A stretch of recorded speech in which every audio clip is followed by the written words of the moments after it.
기쁨의 교회를 시작을 하면서 교회를 시작합니다라는 이야기를 몇몇 사람들에게 하게 되었습니다. 자비량으로 일을 하면서 파트 목사 사역을 하는 친구라든지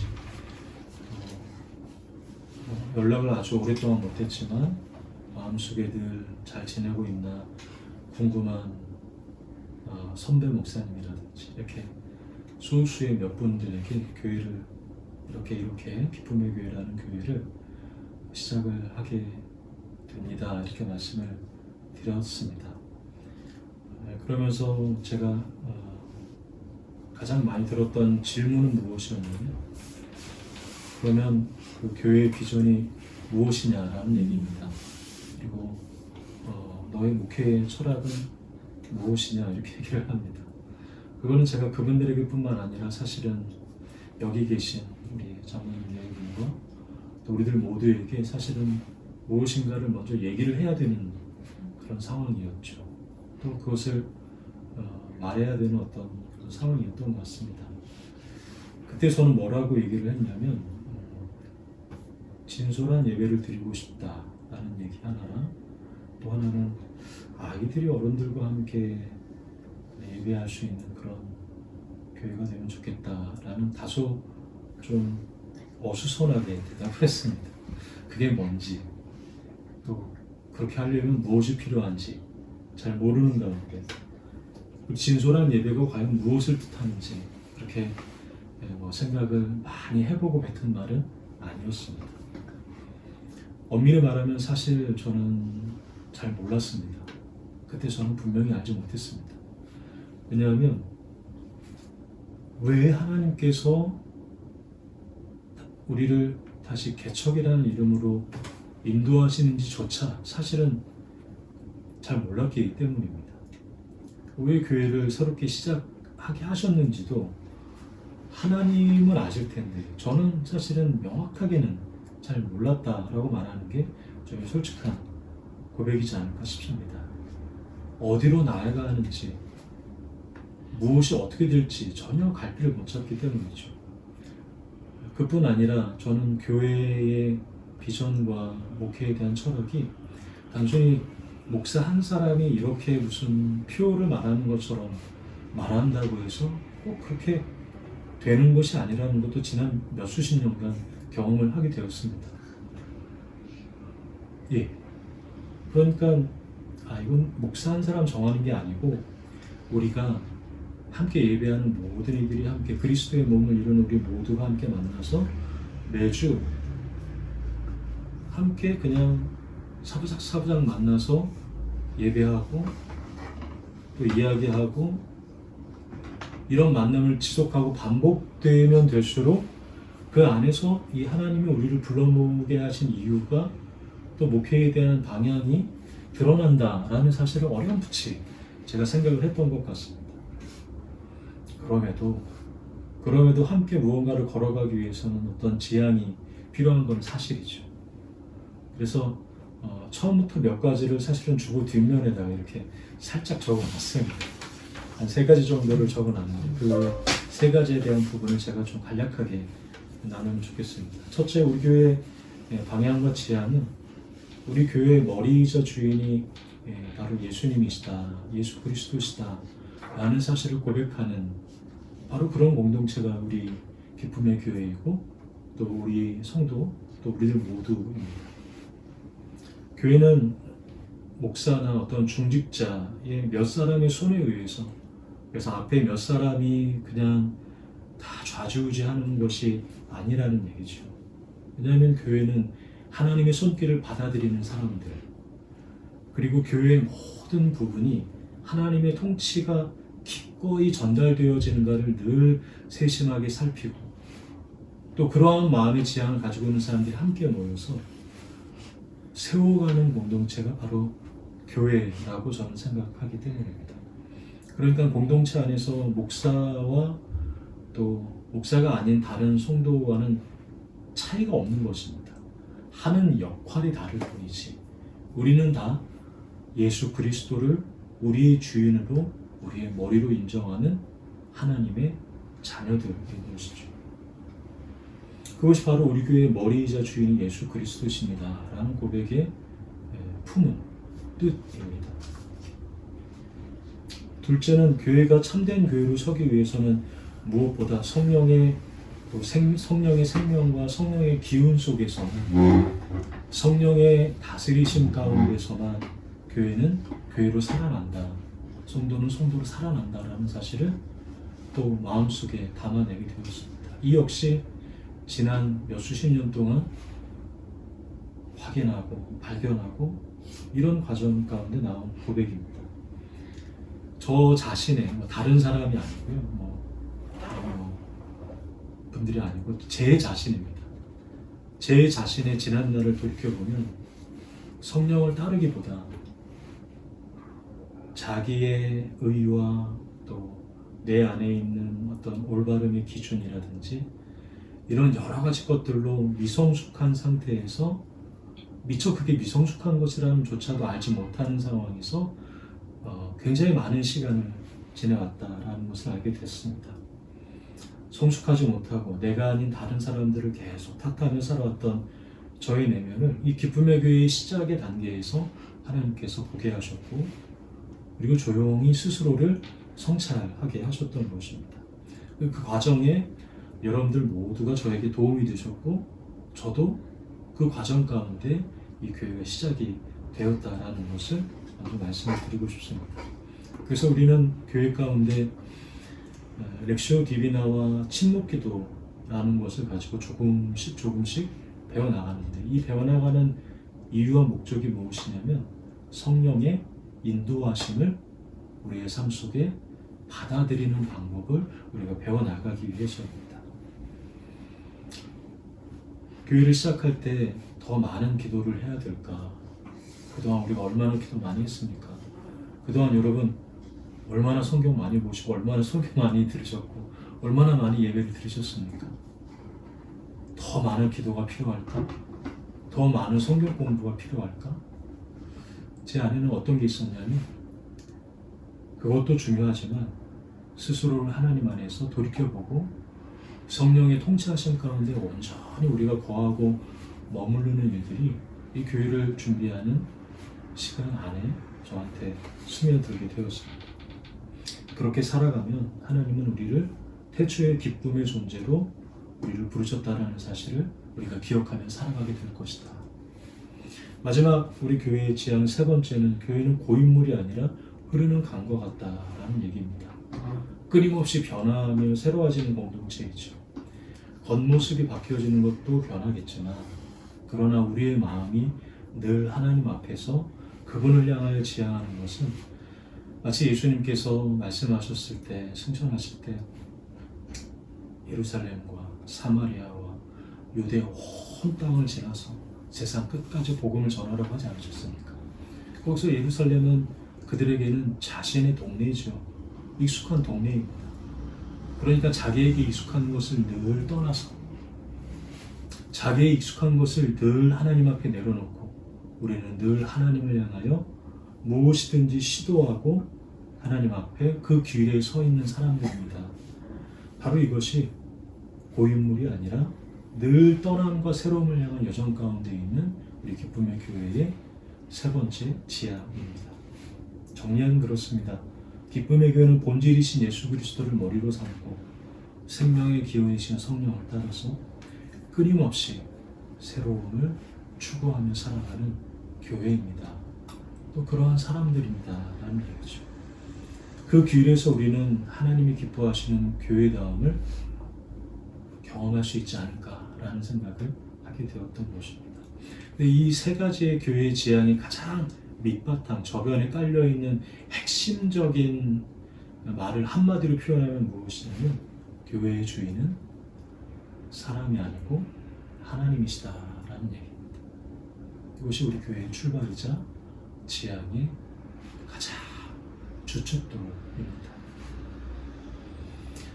오늘 우리가 읽었던 성서열과 사복음서 본문은 성경에서 가장 오해받기 쉬운 이야기 중 하나이죠. 그리고 이 이야기는 주인이 누구인지를 잊어버린 청지기의 이야기입니다. 그 일의 시작은 주인이 누구인지를 잊어먹은 사람에게 일어난 일이죠. 근데 이 이야기는 우리가 아무리 들어도 단순히 읽고 이해하기가 쉽지 않은 얘기 중에 하나입니다. 한 부자가 등장합니다. 자신의 재산을 청지기에게 다 맡깁니다. 아마 그러한 장면을 보면 청지기는 아마 이 주인에게 굉장히 어떠한 신뢰를 얻었던 것 같아요. 그가 했던 일을 통해서 주인의 마음에 아주 흡족하게 일을 했던 충성스러운 이가 아니었을까 생각이 듭니다. 하지만 어느 순간 청지기가 주인이 누군지를 잊어버리게 됩니다. 자기에게 맡겨진 것의 주인이 자기다라고 오해하기 시작했던 것입니다. 그래서 자기가 주인인 양 행동하기 시작하죠. 맡은 재물을 남용합니다. 그리고 주변 사람들을 아주 거칠게 대합니다. 그리고 자신이 가진 권세가 마치 자기의 권세인 것처럼 오용하기 시작합니다. 결국 그러한 이 청지기의 악행, 그 소문은 주인의 귀에까지 들리게 되죠. 그리고 청지기는 마침내 해임됩니다. 자, 해임된 청지기가 이제 앞으로 살아갈 날을 보니까 까마득한 겁니다. 이거 어떻게 살아가야 될지. 몸을 쓰는 노동을 하려니 손이 보들보들해서 감당하기 어려울 것이고, 다른 사람에게 밥을 구걸하려고 하니 이게 수치스러워서 차마 얼굴을 내밀 수 없는 그런 상황이었던 것이죠. 이렇게 하지도 못하고 저렇게 하지도 못하는 그 순간에 머리 가운데 한 가지 스치는 생각이 있었습니다.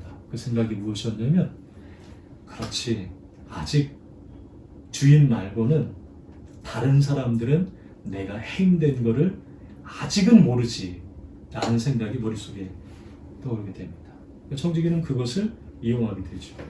빚진 사람들을 부릅니다. 그리고 그들의 빚을 줄여줍니다. 주인에게 빚진 것이죠. 그리고 나중에 자신에게 호의를 베풀도록 이야기합니다. 기름을 빚진 사람에게는 그 절반인 50%를 감면해주고, 그리고 밀을 빚진 사람에게는 20%를 깎아줍니다. 여기서 우리가 좀 궁금해지는 게 있습니다. 왜 기름은 절반이고 곡식인 밀은 왜 20%만 감면해주냐? 겉보기에는 이게 그냥 스쳐 지나가는 작은 차이 같지만, 그 1세기 이 말씀이 전해지는 팔레스타인 그 시대 사회상에서는 보면 그에 합당한 어떤 상업적인 상황이 있었습니다. 기름은 사실은 부패와 손실의 위험이 굉장히 높은 물질이죠. 그러니까 당연히 시간이 갈수록 큰 폭의 감면이 이게 가능했지만, 밀은 그보다 이 보존하는 것이 물성의 변화가 없기 때문에 그보다는 좀 안정적이기 때문에 그로 인해서 취해지는 이익도 이렇게 기름보다는 조금 덜한 것이죠. 그래서 이 청지기가 그 부분을 반영을 해서 기름은 50%, 밀은 20%를 감면한 것입니다. 그러니까 엄밀히 따지고 보면 원래 주인의 이익은, 그러니까 원금 자체는 해치지 않은 거예요. 그로 인해서 생겨난 부가적인 이익을 이 청지기가 쉽게 말하면 깎아준 것이다라고 보는 것이 적절한 해석이 아닌가라고 생각이 듭니다. 그러니까 원래 주인의 이익을 해치지 않으면서도 자신의 안전과 미래를 도모했다, 이렇게 많은 성경학자들은 이 부분을 주석하는 부분들이 있습니다. 근데 여러분, 이 이야기는 사실 단순한 어떤 경제적 계산이 아니고 청지기가 이렇게 하는 행동 속에 무언가, 그 안에 하나님 예수님이 무언가를 담고 얘기하신다는 겁니다. 겉으로 보면 이렇습니다. 청지기의 처세는 인간의 연약함과 본능, 생존 본능이 담겨져 있죠. 그리고 나서 삶을 대하는 그의 태도가 담겨져 있습니다. 일종의 회계 조작입니다. 청지기의 이 교묘한 회계 조작은 결국 주인의 귀에까지 들어가죠. 여러분, 이쯤 되면 우리는 결론을 어느 정도 예상하게 됩니다.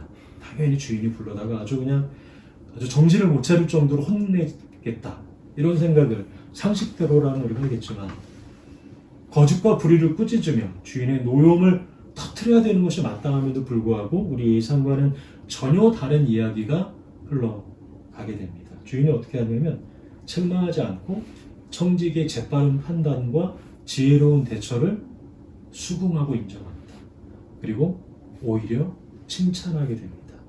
자, 바로 여기서 우리는 마음이 굉장히 불편해지는 것입니다. 옳고 그름을 이 주인은 잘 모르는가?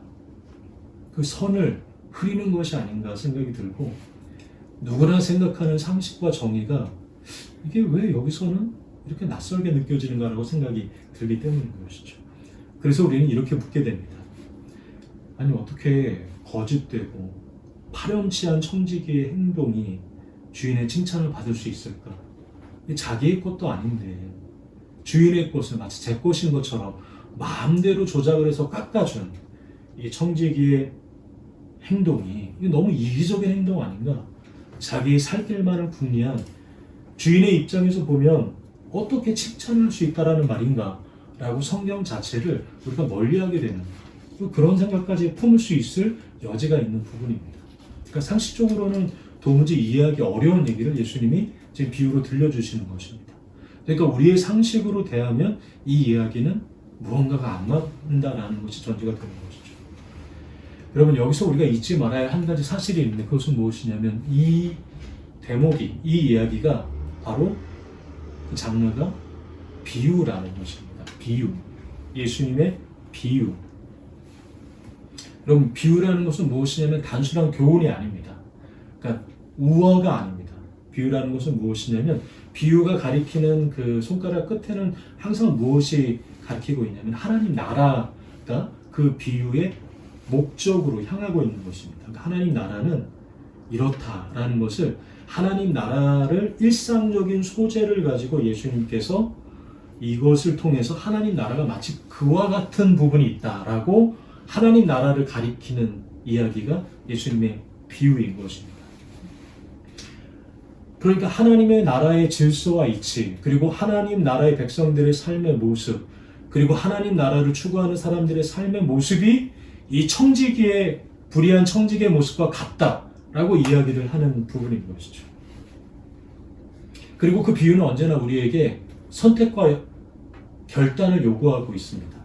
그냥 듣고 흘려보내는 게 아니라 우리도 그러한 비유 가운데 동의하고 따라갈 것이냐 아니면 그렇지 않을 것이냐라는 이러한 결단이 요구되는 것이죠. 여러분, 주인이 칭찬한 것은 우리도 어느 정도는 헤아리겠지만 청지기의 거짓말이라든지 불의한 행동을 한 것을 주인이 칭찬하는 것이 아닙니다.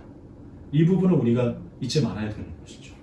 그러니까 주인이 칭찬한 것, 청지기에게 칭찬받은 그것은 무엇이냐면 청지기 자신이 스스로의 삶을 이제 막막하게 하지 못하는 위기를 맞이했을 때 청지기가 어떻게 하냐면 즉각적으로 주저하지 않고 결단하고 머뭇거리지 않고 즉각적으로 움직였다라는 얘기입니다. 좀 이해가 되실까요? 청지기가 행동하는 그 불의하고 거짓말의 행동이 아니라 그가 즉각적으로 반응하며 결단하고 움직였던 그의 즉각성, 그 태도를 말하고 있는 것입니다. 해고 통보를 받고 다가올 위기를 그는 직면하게 되죠. 아직 위기가 다가오진 않았습니다. 근데 그는 머뭇거리지를 않아요. 살 길을 찾고 곧바로 사람들을 불러서 행동으로 그 일을 옮겨가게 됩니다. 그러니까 바로 그 지점이, 그 즉각성이 하나님 나라와 매우 닮아있다라는 부분을 우리가 머릿속에 담아둬야 되는 것이죠. 그러니까 하나님 나라에서는 흘려보내지 않고, 시간을 흘려보내지 않고 문제가 있을 때 그것을 저 멀리 미루지 않고 즉각적으로 반응하며 움직이는 이 청지기의 즉각적인 태도가 하나님 나라의 모습과 닮아있다라는 얘기를 하고 계시는 것입니다.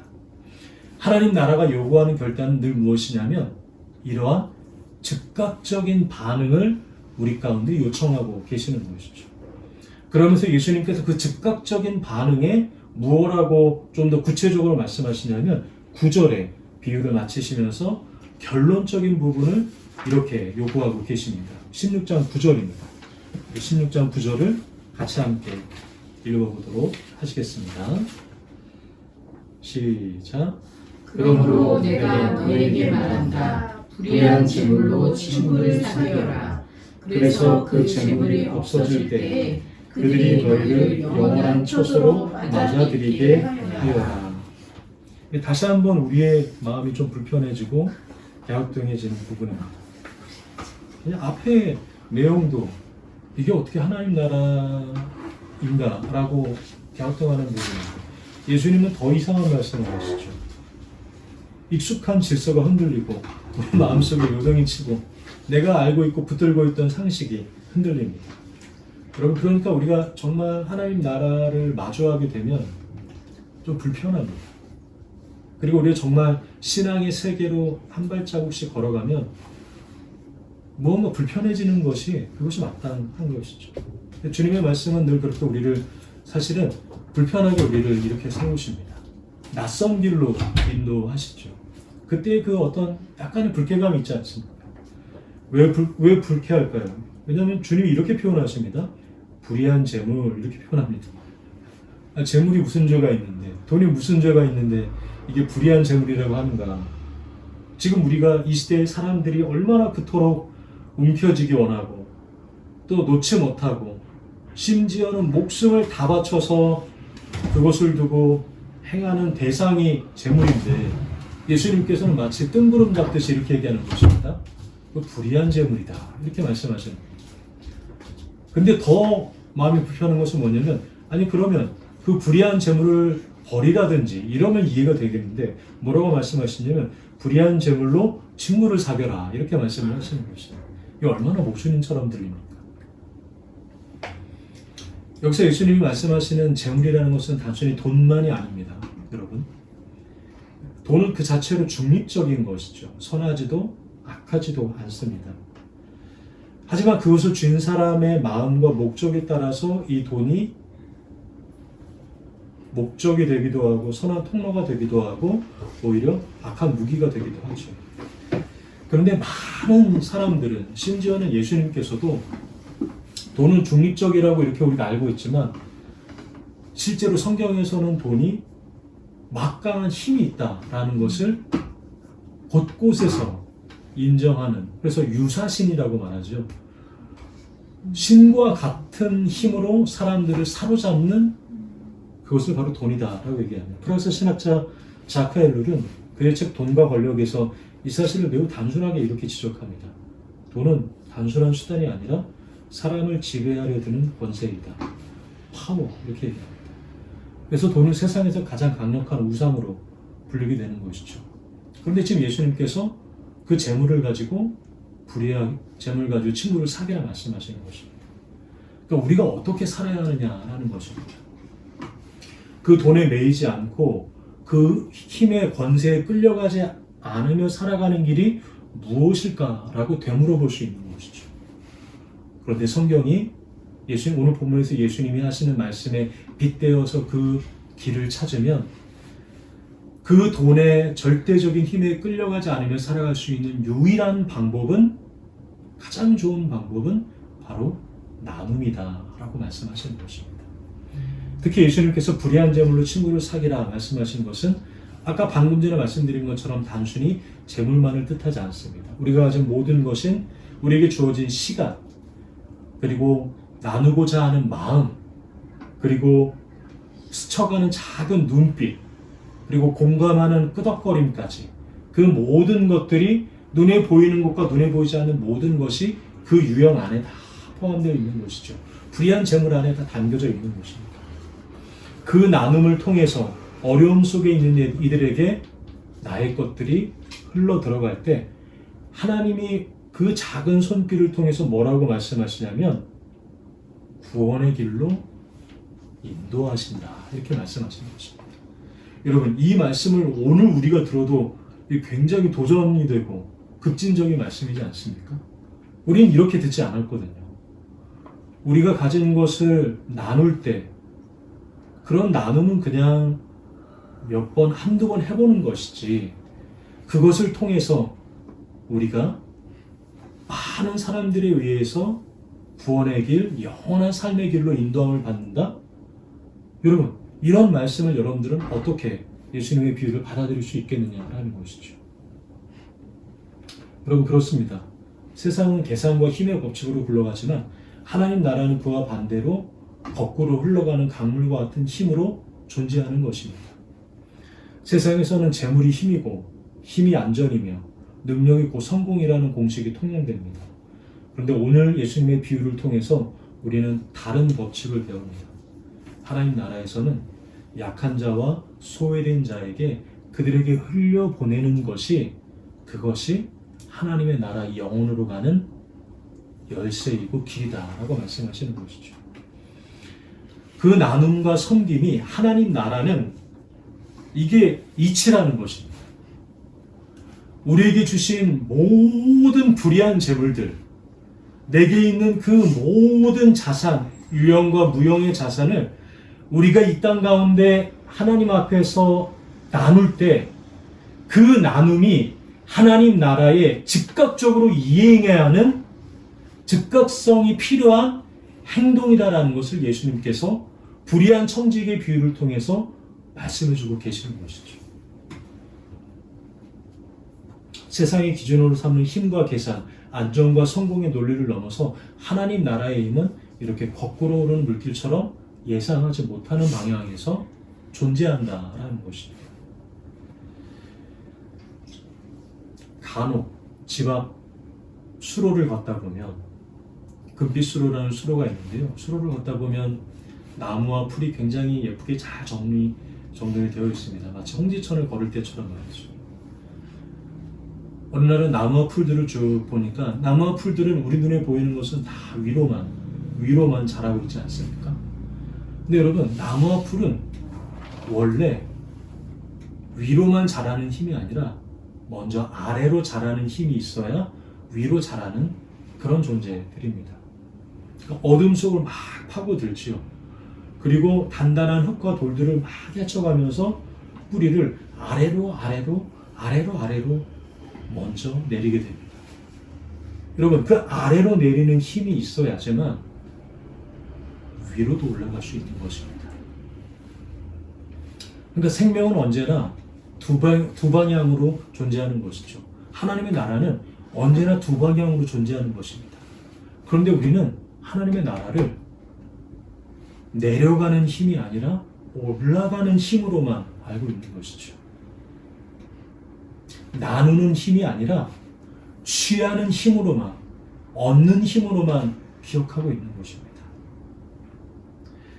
내려가야 흙을 파고 그 아래로 깊이 내려갈수록 햇살을 향하여 올라갈 수 있는 것이죠. 세상은 늘 위로만 올라가라고 합니다. 세상의 이치는 그렇죠. 교회를 향해서도 마찬가지입니다. 크리스천을 향해서도 그렇게 이야기합니다. 그러나 성경은 먼저 나누라고 얘기를 하고 낮아지라 이야기하고 그것을 즉각적으로 이행하라고 말씀하고 계시는 것입니다. 즉 거꾸로 흐르는 힘이 결국 생명의 출발점이다라고 이야기하는 것입니다. 그러니까 오늘 우리가 만나는 모든 대상이 사실은 우리는 하나님 나라로 깊이 뿌리내리는 나눔의 대상인 것입니다. 우리의 마음도, 우리의 시간도, 우리의 관심도, 우리의 재물도 무언가를 나눌 수 있다는 것은 우리에게 주어진 하나님 나라로 깊이 뿌리내리는 기회이자 하나님이 베풀어 주신 은총이라는 것입니다. 주님이 사랑하시는 기쁨의 교회 여러분, 서두에 말씀드린 것처럼 교회의 주인은 사람이 아닙니다. 우리는 그 사실을 여러 가지 경험을 통해서 마음에 새기며 우리 교회에 첫 출발을 하지 않았습니까? 그렇다면 우리의 삶도 마찬가지 아닐까요? 우리의 삶도 주인이 하나님 아니겠습니까? 여러분들의 삶의 주인은 누구십니까? 우리가 가진 모든 것은 모두 주님께서 우리에게 맡기신 불의한 재물입니다. 교회는 이 바로 불의한 재물들을 세상 가운데로 기꺼이 흘려보내는, 또 그것에 우리 스스로를 열어두는 그러한 사람들인 것이죠. 그때 비로소 하나님의 나라는 깊이 뿌리내리고 깊이 올라서 모든 새들이 거할 만큼 가지가 길어지고 나무가 자라게 되는 것이죠. 우리의 작은 나눔 하나하나가 하나님 나라의 깊은 뿌리가 된다는 사실, 그리고 그렇게 할 때 우리의 삶의 길이 하나님 나라의 발자국이 된다는 사실을 우리가 기억하며 살아가며, 또 그러한 삶을 우리 교회가 지향하며 살아가면 참 좋겠습니다. 그러한 믿음으로 우리가 기도하기 원합니다. 함께 기도하겠습니다. 이제 우리가 말씀을 붙잡고 함께 기도하기 원합니다. 우리의 교회의 주인은 누구나 다 그렇게 고백해서 그 고백이 너무 가볍다고 할까요? 그렇게 들리지만 그러나 우리는 참 여러 가지 일을 경험하면서 교회의 주인이 하나님이라는 사실을 고백합니다. 우리 삶의 주인도 그러겠죠. 내게 주신 모든 시간과 재능, 마음과 관계, 유형과 무형의 모든 자산들이 바로 주님이 내게 맡겨주신, 그리고 우리는 청직이라는 즉각적으로 우리가 그런 것들을 나누며 더 낮은 곳으로 깊이 뿌리내리며 살아가는 하나님 나라의 삶이 되게 해달라. 이 말씀을 기억하며 잠시 기도하겠습니다.